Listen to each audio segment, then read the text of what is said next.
Good morning, crew. I am so excited to be live with you again this morning. 3 days in a row. What's up? Hey, so today I wanted to come on and just get really, really tactical with you guys this morning. And I want to talk about your course assets. So here is what happens most often, right? Is that you record your assets or you start getting super excited and you dive in, and you've got some visuals and you've got some videos and you've got some PowerPoint decks and you've got all sorts of fun stuff, right? And you're super excited and you're like, great, I'm going to put it on my course platform. It's going to be awesome, right? But here's what the problem is that when you need to go back and actually find those assets later, or you need to, I don't know, dig something up because it didn't actually work or do what you wanted it to do, or you want to edit it or whatever. What happens is right now you may be like, yep, I know exactly where all of those things are, not a problem. They're in my course platform. We're good. But what happens is that, for me, it's like a week later, but for most people, it's, 3 months, 6 months later, you go back and you try and find all your assets and you're like, I don't know where anything is. It's a mess, right? You have stuff on your desktop, you have stuff on Google Drive, you have stuff on Dropbox, you have stuff in your course platform, you have stuff everywhere, and you don't know where everything is. So the biggest tip that I can give for you today on Course Building Secrets is to start a spreadsheet. And as you create an asset, put the link in the spreadsheet, right?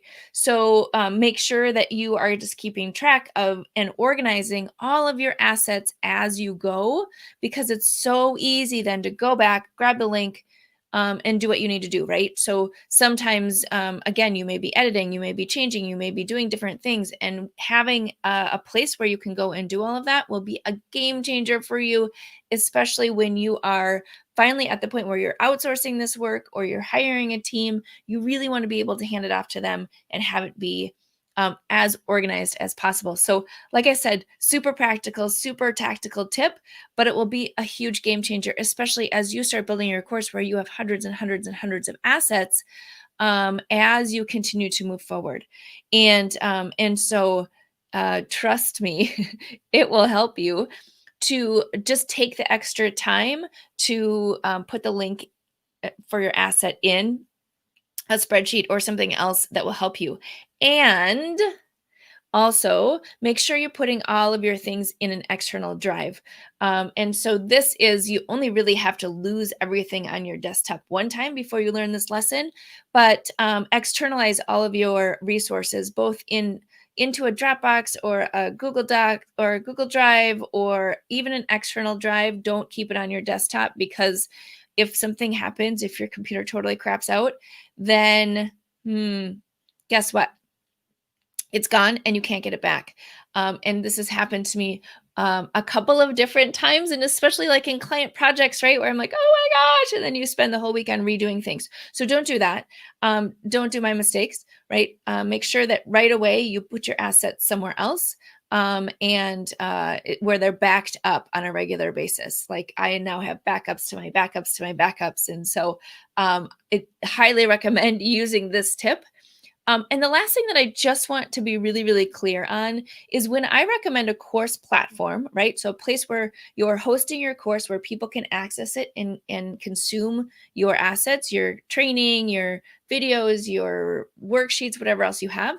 Always make sure that the tool that you choose allows you to maintain control over your assets, right? So sometimes, and I won't mention any of the tools, but there was a big launch that happened last week, and but this is very common, is that the tools that you're using, if you are recording directly into the platform, a lot of times you can't download and retain those particular files. So if you decided to change your course platform over time, then you've actually lost control of all of those assets. So make sure that not only are you controlling your assets, but you're backing them up and putting them in a place and then organizing them in whatever kind of document you want to. Some of you are geeky in terms of Excel, some like Word, some like all sorts of other things. So whatever it is, it doesn't matter as long as it is a way for you to keep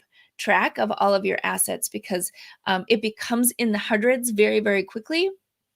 And you will spend oodles and oodles of time going back and trying to find everything and putting it all in one place later on. So do it now as you are getting started, because it will be a game changer later on. All right, there you go. Those are my tips for today. Hopefully that is helpful. Drop a comment in the links below. I would love to hear your thoughts on whether this is helpful, whether this is something that you do, or even if you have any crazy stories like me of working on a client file for, a couple of months at a time and then losing all of it because you didn't back it up. So if you share that story with me, let me know, because I know I'm not the only one. All right, there you go. Have a great day.